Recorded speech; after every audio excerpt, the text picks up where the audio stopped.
Hirshhorn is an incredible architectural wonder, I think, in terms of showing work. It's a very interesting, unusual, and exciting way to see my work displayed here.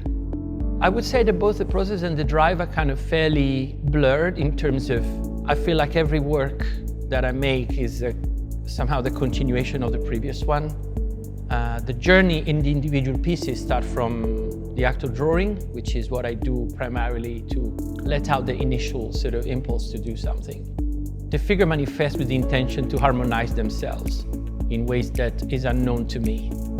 So I'm trying to not recognize myself in the work as much as possible.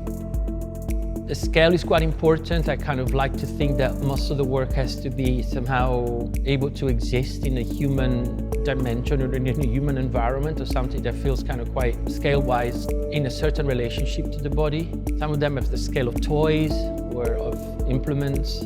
I think of them in that way, things that you can somehow imaginarily handle for some purpose.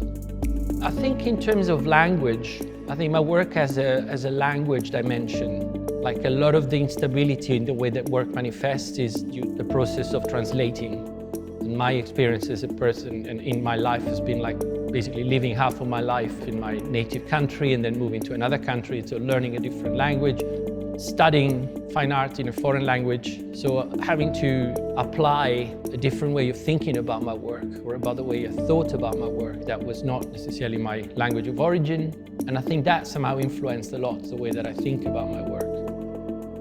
But there's a part of me that wish I could be a little bit more linear and a little bit more consistent or loyal to a medium. But I think that there is a sort of element of disruption, or that seems to be a feature of it. And I suppose it's also what keeps it going.